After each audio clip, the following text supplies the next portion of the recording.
This pollination is done with the help of many agents. What are the various agents? So how these various agents are classified? These agents are basically classified in two different types based upon the nature.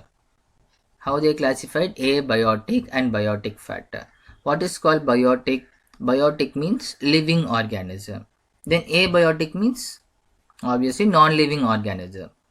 So all the non-living organism which helpful in pollination comes under abiotic factor. All the living organisms comes under biotic factor. So what are the various non-living factors? For example, like wind and water. Whereas the biotic factors includes all the birds, insects, bat, snail, everything comes under this biotic factor. So now let's go into this pollinating agent. First we'll just see about the abiotic factor. Under abiotic factor, the first one is wind. So what is this pollinating agent is anemophily. This phily word, wherever it comes, it means nothing but pollination. Anemo means wind. With the help of wind, pollination take place. That's the meaning of the word called anemophily. As you can rightly see in this picture, this white colored dust are nothing but just pollen grains. They will be liberated in the air along with the wind. They will be just traveling to all parts of the world. Whenever they just come and sees the female flower, they just go and settles and fertilization take place. So that is the actual mechanism take place in the anemophily. So what are the various characteristics of this plants which undergo anemophily? The first one is this inflorescence. So what type of inflorescence is present in this anemophily plant? There are two different types, catkin inflorescence and spike inflorescence. Catkin inflorescence and spike inflorescence, not a big difference. The spike inflorescence just go vertically on top. It just stands erect. Whereas catkin, it just falls down. The center stalk is not so strong. It just falls down. It will be floating in the air. So that is the first inflorescence. Catkin or spike inflorescence, the first characteristic.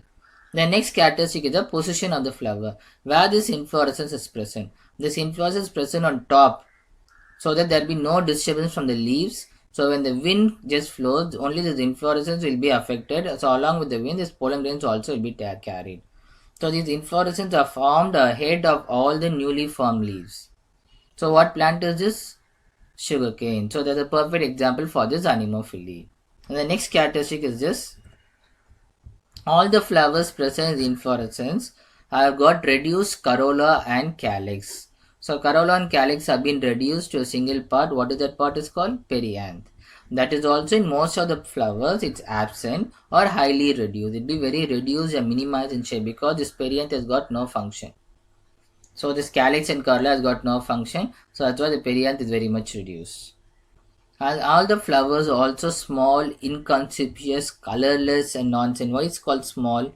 They don't. The flower need not to be very big because these flowers are not going to attract any birds or insects or anything like that. The flowers are small, more comfortable. Inconspicuous. When inconspicuous means they are just arranged very tightly together. Why? Because they can just produce huge number of flowers. And obviously they don't attract any insects or birds. They just don't need any color, any flavor, any odor. So no colorless scent, and they do not produce any nectar because they completely depend only on wind.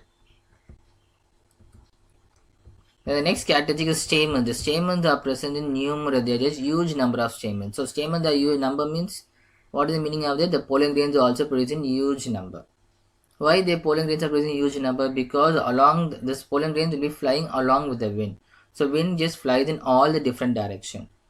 It doesn't go only in a particular female flower direction. So in order to just have this successful fertilization, this pollen grain should be produced in huge number, so they can just fly in all the different parts wherever they can just go. The next is, in some plants, these pollen grains are just burst out. As you can see in this picture, this pollen grains will be burst out with some mechanism. As you can see, they just burst out. Well, this movement, this pollen grain just comes out from this stamen. So that is can also be seen in some anemophily plant. Example is Eutrica. Okay. The next characteristic is, this pollen grain just comes out in the air. But how does it go and settle into stigma? So in order to capture this pollen grains in the air, the stigma produces some special features. What features? They have sometimes they got branch, feathery part style stigma in order to capture this pollen grains in the air.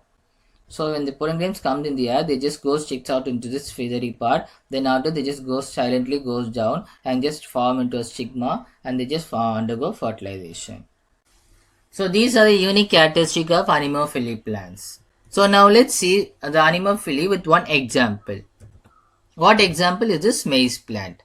Ziamayas. So Ziamayas, what is the unique feature of this plant is this plant process unisexual monoecious plant. Unisexual in the sense the male flower, this flower will have only one essential organ, either a male or a female. But whereas this both the male and the female flower are present in one plant, that's why it's called monoecious. Unisexual means the flowers will have only one essential organ, so there will be two flowers. One male flower will be present and female flower will be present, where both the male and female flower are present in the same plant. So that's called this unisexual and monoecious plant. Now let's see how the pollination take place in this plant. As you can rightly see from the picture, the male inflorescence present on the top, while the female inflorescence present at the bottom on the lateral side of the plant. So from this male inflorescence, pollen grains will be liberated. These pollen grains, when compared to the other anemophily plants, are somewhat huge, bulky in nature. So these pollen grains cannot just fly for long duration of time in the air. So it just comes down. So when they come down, they just meet the female inflorescence. And the female inflorescence got some special mechanism in order to capture this flying pollen grain. What is the special mechanism? Is this style. What is the unique feature of this style is that the style is somewhat bigger. Bigger in the sense you can just grow up to 23 centimeter long. 23 centimeter means almost size of your long size scale. Your long size scale is 30 centimeter. This is somewhat little bit shorter when compared to the long size scale. So such a huge big style are produced in the female inflorescence. They just capture the pollen grains from the air and helpful in fertilization.